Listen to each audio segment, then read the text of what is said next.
like weaving the legs and pressing them forward can really wreak havoc on your legs. So having this foot pushed into the knee anchors it to the ground, so I can't just throw Nick's legs around or weave them or even attack them. He's pretty sturdy here. He's pressing into the floor through this leg.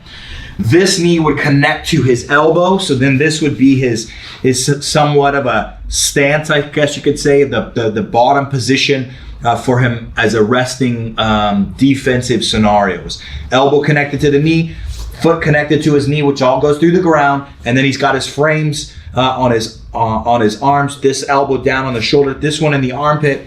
The one underneath us is on the bottom hip, and the hand is T-Rex, may or may not cup the top hip. That is not important whatsoever. It's just important that we T-Rex both arms. Once you've got this position, we're ready to rock and roll. And we'll take a look at our first escape, getting back to the guard, in the next video. Okay, we're gonna look at how to get our arms back out of position. If our arms are out of position, we need to win our arms back, and hopefully it's in a step formation. Usually either arm can come in first, but the most important arm to come into in this scenario where we're head arm is our near arm. That's, like I said, I can't stress enough that in this situation, that is the arm you need to get into good position. So if Nick is holding me cross-side, we'll start on this side, buddy. And the arm is out of position, okay? It's both of my arms are completely out of position. This arm is the arm that I would hopefully put into first. And what we would do is we would just create space. If he's very, very tight, remember you may need to create space 2 or 3 different times. Just be mindful of when we create space. Remember, we create space on the way down. So if my elbow is pulling in, and I try to bridge up and pull it in while I'm bridging up, there's no space. I'm pressing him away from me, and it's a weight. He's not gonna just go off of my body. But as I fall, we'll be able to move away from him because we fall just before him, and a little space will open up. And that's really all we need. I mean, we don't need a massive amount of space. We need enough room to get my elbow in to the line of the hip. And even if Nick moves all the way up underneath my armpit, you'll see that it's still not that much space that we need to create.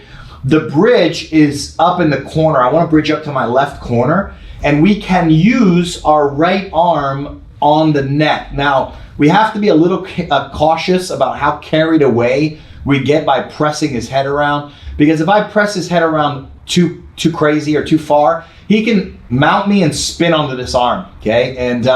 And what I mean by that is, the more I press Nick's head away like this, it's almost a natural tendency for him to bring his left knee through the stomach.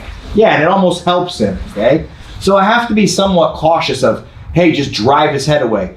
Only need to do this a little bit. It's just to hold his body where it is. So when we bridge up to the corner, and then as I fall, the elbow comes in. And you may need to do that two or three different times. Once your left elbow is in, I want to get it to the position that we've already discussed. I want to get it to where my left elbow is on the bottom hip, that bottom hip, and it is active. We activate that elbow, and I'll talk about that in a second. My right arm now takes a very specific path. We got to be very careful circling the arm around, okay? If we move around this way, what you can see is as I circle my arm around, I put it in an American lock situation. So this is not ideal, okay? If I circle my arm around, yep, we may get it. We may get our hand in front of there, and it may be all good. But the path that I prefer is to bring a cougar paw style hand in, and the elbow goes to the mat, and it snakes and sneaks under his chin and chest. And again, we do this with the creation of space. So my left elbow is in a good spot. We bump up and face him, and as I drop down, there's our space, our creation of space. And you may need to do this 1 or 2 times, and then you may need to bump up and down a little bit to get your right hand to where I want to, which is in that armpit. Again, what is an active elbow? Because we need active elbows to make sure that I create friction on Nick. So I've got my hands T-Rexed. The active elbow, it's easy to see in the right elbow, is I just draw my elbow up a bit so that it has real friction. I would prefer that my elbow stays connected to Nick. Wherever he goes, it goes. If it's relaxed and down and he moves away a little bit, there's some separation. Okay, I don't want that. I want to have some sensitivity to that. So if we activate our elbows and he moves away, you see the elbow goes with him. It's connected to him. So if he moves away, it creates that space, and then I can begin my move to the guard. The bottom elbow is no different. Okay, it needs to go up and in and stay active. Again, we want our body facing our elbows, but this elbow must find that bottom hip, and you will feel it. You'll feel the bottom hip. You'll feel the hip bone on top of your elbow. That's when you know you have it. If you see right now, my elbow is in the middle of Nick's hips. I don't have elbow position. We need to move a little bit away, and my arm will go down, and then we activate that position. Okay, that generally speaking, if you didn't establish your near side elbow as they are passing or in the moment, if they've pinned you and you had to win your arms into good position, generally speaking, once you win your arm into good position, there's another little move down, and then the elbow finds its hip, and now you're good. Now, I use this hand as a demonstration, but it should be tucked in the entire time. So once we win our arms in, now they open up and get active, okay? And this lower elbow gets there. If I need to rest, I connect everything so that we're ready. And when we have active elbows, as soon as he moves, we should feel it. So now, again, my arms are out of position, okay? They're not in good shape. He's holding head and arm cross-side. We win the near elbow first. So a little bump up of space, and we win the near elbow first. Next is the far hand. We'll assume that he's now going to be getting very, very tight again and nuzzling me back flat on my back. Now I have to win this one. The path is elbow down, cougar paw hand, and we put the hand in. At the same time, I'm making a little bit of space, and you may have to make space more than once. And then the elbows activate. I've got my body facing my forearms, my elbows, and then they get active. And if I need to rest, I connect everything to the floor, and then we're here. So the foot comes up to the knee, and we're ready to go. If he moves, we get out.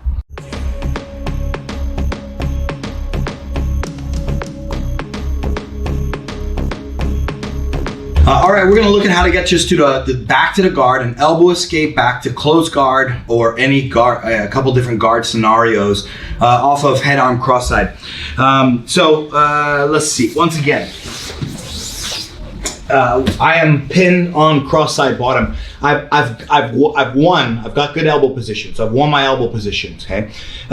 Most important elbow, remember, is that near one. We've talked about the left elbow. In this case, it's my left elbow. How important that is.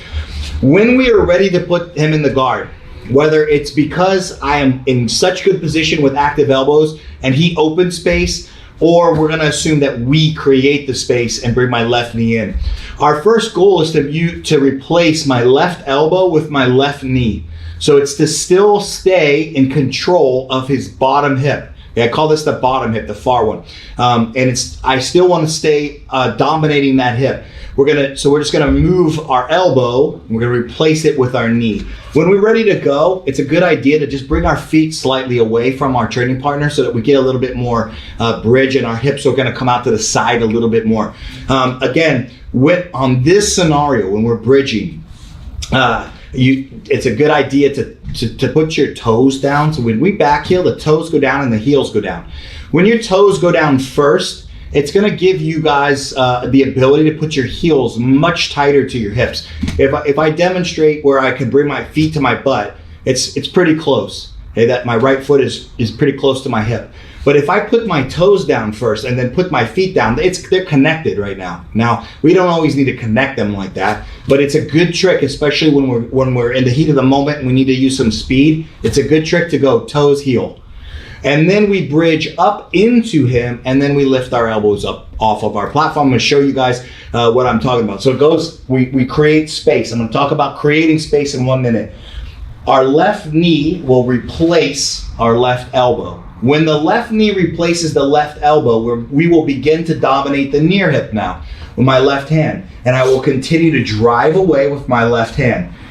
This is where the frame of the neck is going to become critical. So now my right hand will come out and go to the shoulder. It stayed in the armpit until I said, oh, there goes my knee. My knee blocks the far hip. My left hand gets the near hip. And now my right hand comes out and blocks the shoulder. As I continue to drive my knee through, I'll make sure that the knee, my left knee now dominates where my hand was again. And then my left arm now, because the hips are controlled with my knee, my left arm can begin to circle in front of Nick's cross-face arm. So now we can start to look to kill this cross-face arm.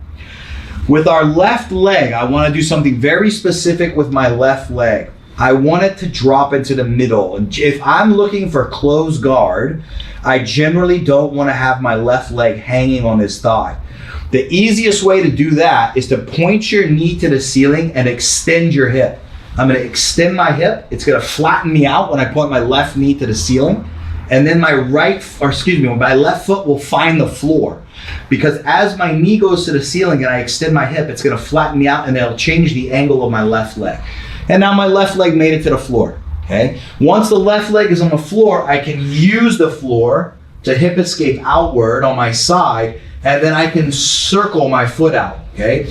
When we're training and your intention is to go to close guard, we need a circular motion, because if I try to just withdraw my leg, we're gonna have to assume that he is gonna clamp his elbows down and I'm gonna run into his armpit.